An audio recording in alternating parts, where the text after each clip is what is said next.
Dear brothers, regret is not something that I care to live with. Even though, like most of us, it's just a part of life. All of us have regrets. We have duffel bags worth of regrets in our closets, be it about women we've dated or friends we've hurt, games we've lost, family members that we've broken apart from, chances we didn't take or did take, and the like.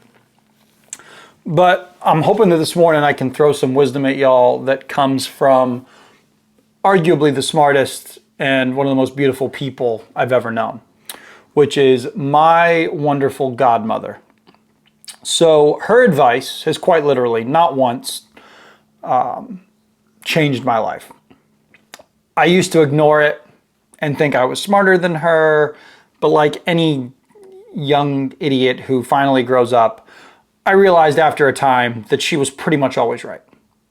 So her timeless wisdom has helped me get pretty much everywhere that I am today. But something that I always go back to is her comments on regret. Hundreds of times across my later teenage years and into my 20s, I would hear her say that she always aimed to live with as little regret as possible. She wanted to have a life that was full of I did it's versus a life of could have done's. I used to struggle with this because to me it felt like regret was just failing. And since failing was necessary to succeed and make appropriate changes, you should almost encourage it a little bit. But she wasn't talking about failing. Failing is not regrettable because effort was put forth and you can't win everything. Regret is really when you know you should or should not have done something, taken some action or avoided action, spoken words or kept your mouth shut, and you did one of those two things. You basically threw the actions and words, or lack thereof, into a prison cell, locked the door, and threw the key away into the deep abyss of your soul. That prison of regret is starting to be built. And each and every time you make or don't make a decision that you know was the right thing to do, you add another prison cell to that. I'll admit, I still find there to be a very large gray area, as there is in most things. It's a sliding scale of regret, failing, and learning from your mistakes.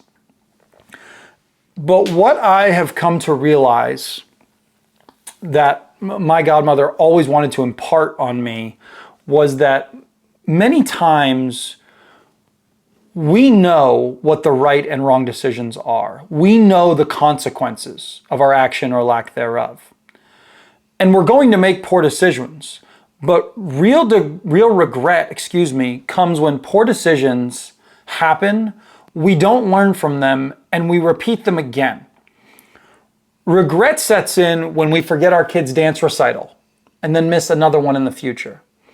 It's when you learn that lying to avoid some kind of discipline is a cowardly road, and yet you continue to go down that road for years. Regret is not saying yes to spending time with your kids.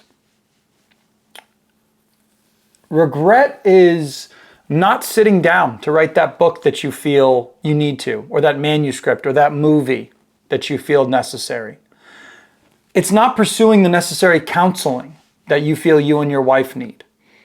It's not calling your family to tell them that you love them.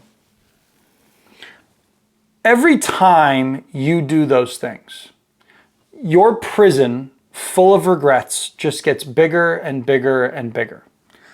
You can't destroy this prison, and most of us will typically choose to turn our backs on most of our regrets. Meanwhile, that prison just keeps getting larger and larger.